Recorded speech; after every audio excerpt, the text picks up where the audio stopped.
The locker room door didn't just close, it detonated. Hinges shuddered.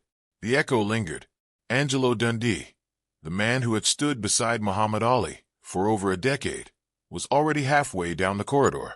His face burned crimson, hands unsteady. A towel flew from his grip and slapped against the cold concrete. "That's enough, Muhammad. You want to throw it all away? Go ahead. Do it alone." Outside, the Araneda Coliseum roared to life. 60,000 voices. A storm gathering. In less than 90 minutes, Ali would step into the ring with Joe Frazier in what history would crown the Thrilla in Manila. But in that moment, something more fragile was collapsing. Not a strategy, not a body, a bond. September 30th, 1975. Heat clung to the air like a second skin. The tension inside that cramped room had been fermenting for months. This wasn't just another bout. This was the final reckoning, the third collision between two men who had already tested the outer edges of human endurance. Legacy was on trial, and Dundee had witnessed every chapter leading here. From a raw, fast-talking kid named Cassius Clay to a global icon who shook nations. Through exile, court battles, redemption, comebacks, Dundee wasn't just a trainer. He was ballast, stability in chaos. But something had shifted. Ali had begun trusting instinct over instruction. The rope-a-dope miracle against George Foreman had planted a dangerous confidence. He believed he could outthink punishment, outsmart pain. Dundee saw the cost building.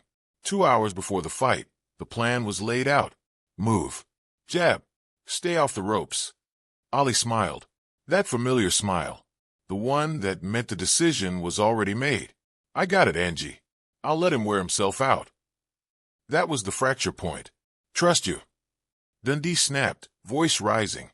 "This isn't trust. This is madness. Frazier isn't Foreman. He'll break you." Ali waved him off, and something inside Dundee snapped. "You don't listen anymore. So what am I doing here?" Silence swallowed the room. An ultimatum hung in the air. "Listen or I walk." Ali turned away. That was answer enough. The door slammed. Now alone, Ali wrapped his hands. Slower than usual. He could feel it, the absence. That voice. That grounding presence. Gone. For the first time in nearly 2 decades. He was walking into war without his compass. The walk to the ring felt distant, muted, like moving through water. He saw Dundee in the corner, but the space between them wasn't physical. It was something colder, something final. The bell rang. Frazier advanced. Relentless. Mechanical. Brutal. Ali moved, jabbed, circled, but something was off. Timing fractured. Rhythm broken. The invisible thread between fighter and corner had been severed. The first round ended hard. Ali turned to his corner. Nothing. No voice. No ice. No guidance. Just silence. He sat, breathing heavy. And then it hit. Not the punches. The absence. The realization landed heavier than any hook. He looked at Dundee's back. That familiar silhouette. Unmoving. Something inside him cracked open. Not pride. Something deeper. Angelo. A whisper. No response. Please. Still nothing. Seconds ticking away. Then something unthinkable. Ali stood. Step forward. "Angelo, forgive me." The room froze. Dundee stiffened. "I need you," Ali said, voice breaking. "Without you, I'm just throwing punches. You make me who I am." Dundee turned, eyes red, holding back tears. "Then why don't you listen?" The question cut deeper than any punch. Ali answered quietly.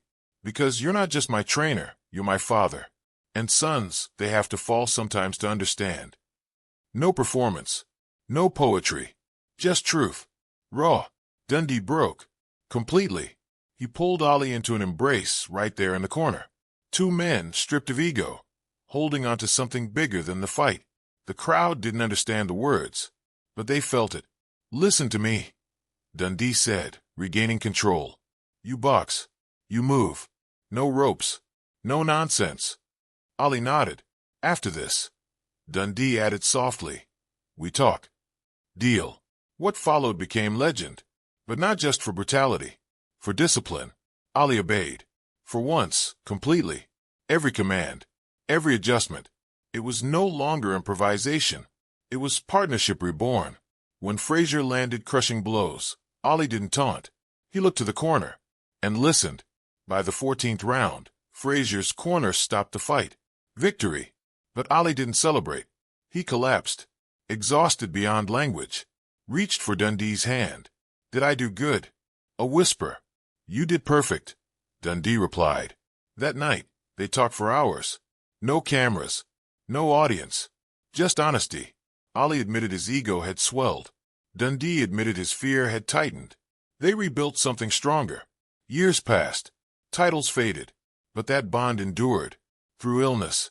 Through struggle. Through silence. When Ali lit the Olympic torch in 1996, hands trembling, spirit unbroken, Dundee watched. Tears falling freely. "I almost walked away," he later said. That would have been the real loss. When Dundee died in 2012, Ali, unable to speak clearly, sat quietly, grief written across his face. A message was read. Greatness isn't about never needing help.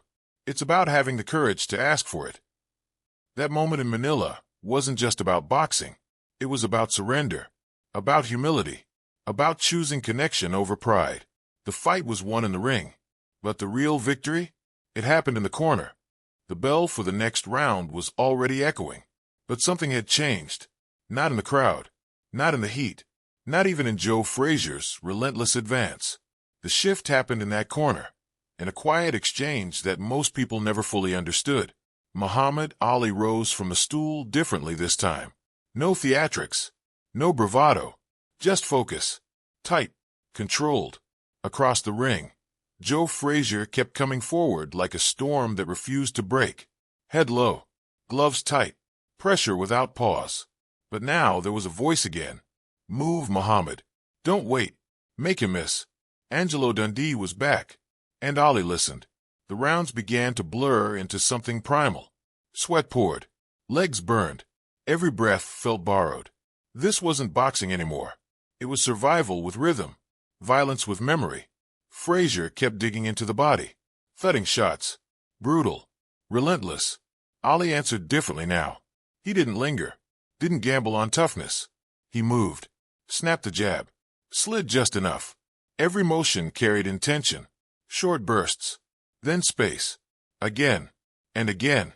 By the middle rounds, the damage was visible. Frazier's face began to swell. His eyes narrowing into slits. Still dangerous. Still charging. But something was slowing. Ali leaned on the ropes once. "No." Dundee barked instantly. Ali pushed off. That one command may have saved the fight. Round after round, the pattern held. Instruction. Execution. A conversation between two men who understood each other beyond words. Ali would glance. Dundee would nod. A hand signal. A look. And Ali would adjust. No ego. No resistance. Just trust.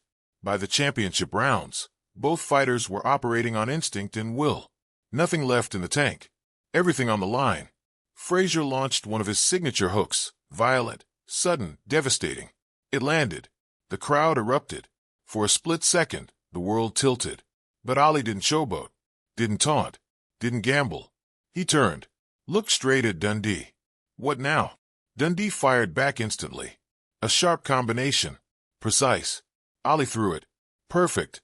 Frazier staggered. That moment, that exact exchange, it wasn't luck. It was alignment. Fighter and trainer, finally in sync again. When the fight was finally stopped before the last round, the noise inside the arena became something indescribable. History had just unfolded. But in Ali's corner, there was no celebration. Just exhaustion. Ali collapsed onto the stool, barely able to lift his arms. His voice came out faint. "Did I do good, Angie?" Dundee didn't hesitate. "You did perfect, kid." Later that night, away from cameras and chaos, the real healing happened. No audience. No spotlight. Just two men talking. Hours passed. Ego was stripped away. Truth took its place. Ali admitted what he had become. Too confident. Too certain. Dundee admitted his fear. Watching someone he cared about drift toward danger. They didn't just fix a strategy. They repaired a bond. From that night forward, things were different. Not easier. Better. Stronger. Dundee wasn't just a man in the corner anymore. He was family. And Ollie, no longer just a showman, learned something deeper than victory. That greatness isn't built alone. Years later, when the lights dimmed and the crowds faded, that moment in Manila still echoed. Not because of the punches, not because of the victory, but because, in the middle of the hardest fight of his life, the greatest fighter in the world did something rare. He asked for help, and meant it. That's what made it unforgettable. Not the war, the humility, not the triumph, the truth. And in the end, that's what lasted longer than any title ever could.